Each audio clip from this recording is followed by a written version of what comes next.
Vamos conversar? Vamos. Itai tá brincando. E aí eu tô com um tempinho aqui e decidi falar sobre o sono de Itai. Deixa eu tirar essa bola daqui, né? Porque tá chamando mais atenção do que eu. Eu já falei sobre isso lá no Instagram, mas só pra a seleção de melhores amigos, né? E aí agora eu decidi falar aqui. Itai, ele sempre teve o sono, assim, mais desregulado, mas a dificuldade não era permanecer no sono, a dificuldade dele sempre foi entrar no sono. Então, essa questão do sono foi difícil pra gente. Aí eu vou listar aqui alguns fatores que nos fizeram decidir por buscar o treinamento do sono e a autonomia do sono. Primeiro fator era esse, né, que ele passava 1h30 para conseguir dormir e às vezes nem dormia. Tanto no sono do dia, né, nas sonecas, como no sono noturno. Então, era algo que se tornava exaustivo, porque era eu ali todos os dias, em todas as sonecas e no sono noturno, tentando fazer com que ele dormisse. E aí, quando a criança não dorme, ela fica mais chata, estressada, enfim. Então, não estava tendo qualidade de sono e eu digo também que não estava tendo qualidade de vida por causa disso. Outro fator também é que Itai já estava ficando de joelho no berço, então a gente precisou baixar. Como o nosso berço é aquele berço cercado, ele só tem a opção, pelo menos esse berço, né? Só tem a opção de 2 alturas, ou a de cima ou a lá embaixo, que é quase no chão. Então não estávamos conseguindo colocar ele no berço sem que ele caísse um pouquinho assim, dava uma escapulitazinha. Acabava que tinha que passar pelo processo de fazer ele dormir novamente, porque ele se acordava, despertava. Então, foram 2 fatores que fizeram a gente decidir isso. Ele estava com 5 meses quando eu fiz o treinamento do sono, quando eu comecei.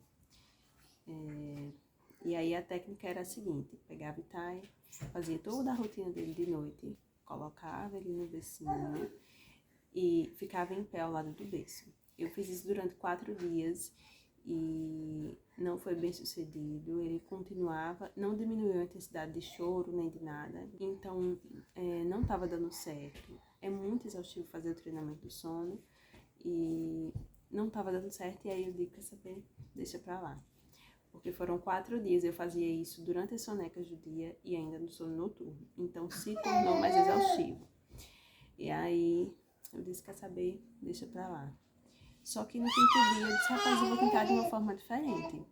E aí eu tentei fazendo o seguinte: em vez de ficar em pé ao lado do berço, eu sentei na cadeira de balanço.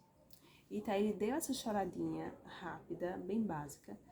Logo parou, ficou conversando, passou 20 minutos, dormiu. E aí eu digo, opa, de 1 hora para 20 minutos, sem choro, sem ranger de dentes, foi melhor. Na segunda soneca do dia, tentei novamente e ele passou 10 minutos para dormir, só conversando. Eu digo, acho que eu achei que eu estava errando e consegui acertar. Quando foi de noite, foram 5 minutos, eu digo, na música. Acertei e agora vai ser isso. Então, o sono dele ficou ótimo. Ele parou de despertar muito de noite, ou se despertava, voltava a dormir sozinho. Tava assim, uma maravilha. Ele tava se acordando uma vez durante a noite. E aí, quando foi com 6 meses, ele ficou doente. E aí, nariz muito congestionado, né? E tá aí. Todo aquele processo de um bebê doente. Não tava conseguindo dormir no berço. E aí eu disse, ok, vamos pra rede. Então, uma noite fui pra rede com ele. Na outra noite fomos pra rede.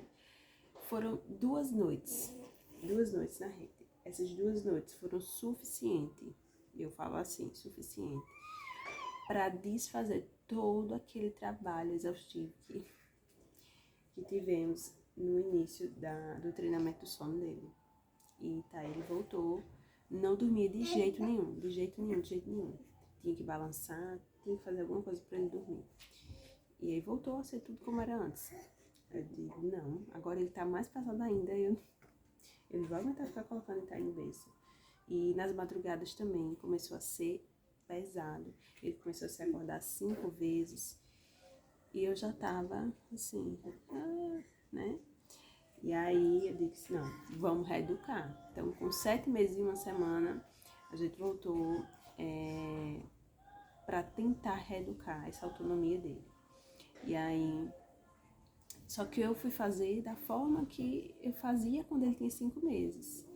E Thay já estava ficando em pé no berço e já estava gritando muito. Ele desenvolveu, né, essa habilidade de gritos. Então, estava bem pesado nessa reeducação. Dessa forma que eu estava fazendo, ele estava gritando muito. Eu disse, não posso fazer da mesma forma, tenho que mudar. Então, fiz mais pesquisa, assisti mais vídeos e vi outras formas. E aí, a forma que eu vi foi colocar ele no berço. Quando ele se levantar, eu não vou pegar ele no braço. Eu vou deitar ele no berço.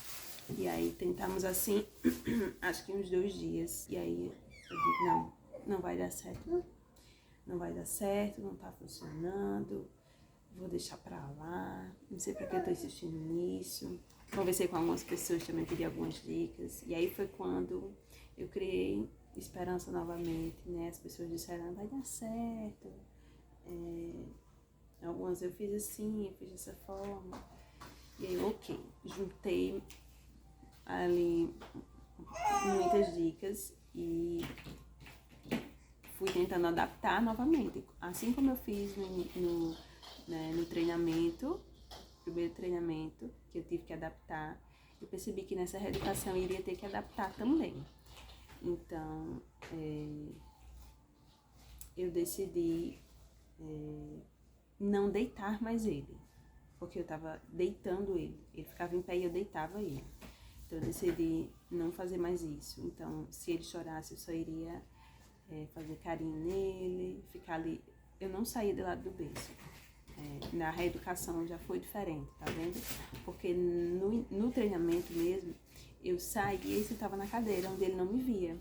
Na reeducação, não. Na reeducação, eu precisava ficar ali do lado dele, porque ele precisava da minha presença. A gente vai sentindo o que é que a criança precisa. Então, não saí do lado dele, ficava ali. Quando ele precisava de mim, eu fazia um carinhozinho, fazia alguma coisinha, dizia que estava tudo bem, que ele podia dormir. Na reeducação, eu comecei só durante a noite, diferente, né, do treinamento. E aí, ajustei aí esses pontos e deu certo durante a noite. E aí eu fiquei tentando uma vez ou outra fazer durante o dia, mas isso assim, estava sendo estressante, não estava dando certo, e eu estava me frustrando com isso. Eu digo, como assim? Deu certo de noite, essa reeducação deu certo de noite, e não tá dando certo de dia. Por quê, né? Não estava entendendo.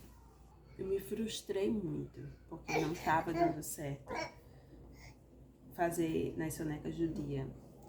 E eu disse, quer saber? Desencanei. Um dia assim, bem despretensioso, eu disse, rapaz, eu vou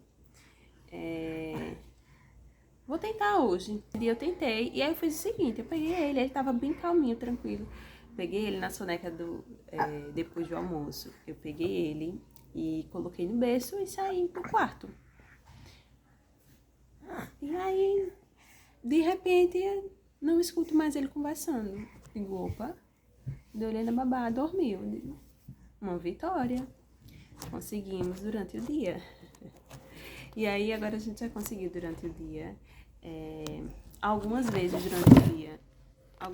durante o dia, ele dorme lá sem a minha presença, né? Então eu coloco e saio. De noite ainda não. Ele vai fazer 9 meses, né? Então ele ainda precisa da minha presença lá. E por mim tá tudo bem isso. Aos poucos, novamente, né? Porque no treinamento a gente já tinha conseguido tirar também a minha presença. Mas aos poucos, novamente, a gente vai ajustando isso. E é muito interessante a gente parar para pensar, para analisar aquilo que o Senhor tem, aquilo que o Senhor fala aos nossos corações quando a gente passa por determinadas situações, para que a gente avalie, né, o nosso modo de viver, o nosso modo de ver as coisas. E eu pude perceber que eu me frustrei muitas vezes nesse processo do sono de Itai, porque as coisas saíam do meu controle. E com isso eu pude perceber o quão eu me frustro com pequenas coisas durante o dia, durante a vida. Porque as coisas saem do meu controle. Eu preciso entregar nas mãos daquele que tem o poder de fazer todas as coisas. E às vezes a gente não entrega ao Senhor coisas que para nós parecem ser tão pequenas do nosso dia a dia. Por mais que isso pareça tão pequeno, sabe? O sono de um bebê. Mas Deus está no trono. E essas coisas pequenas nos fazem ver as coisas grandes de Deus, do seu reino. E Ele trabalha em nós nisso. Outra coisa que eu penso com relação a todo esse processo é sobre a paciência. Eu estava até comentando com uma amiga minha que as pessoas dizem assim: Cassiane, você é muito paciente, muito calma. E eu sou calma, mas eu não sou paciente. E talvez essa minha calma, ela não transpareça tanto a minha impaciência como outras pessoas, mas eu sou impaciente. E o Senhor trabalhou muito comigo, muito a minha impaciência, né, em todo esse processo do sono de Itai. Ele trabalhou muito. Então, ele me deu essa situação para que eu conseguisse exercer a paciência. E, meus amigos, não foi fácil. Enfim, conseguimos aí fazer a reeducação do sono dele. Uma coisa que ajudou muito nesse processo, né, tanto na reeducação como também no treinamento, foi o uso da naninha. E é isso, né? Não vou criar expectativa alguma, né? Ele tá doente, então não quero criar expectativa se vai dormir, se não vai. Eu sei que qualquer mudançazinha assim que acontece já afeta o sono dele, então eu já tento me preparar para isso. E eu sei que essas situações é as que o Senhor usa para me moldar, então vamos seguindo. E é isso. Eu espero que, de alguma forma, né, possa, esse relato do sono de Itai, talvez possa ajudar você, mãe, que está pensando, né, em criar essa autonomia, ou enfim, com relação à impaciência e a depender do Senhor também, que Ele fala aos nossos corações, né, através disso. E é isso.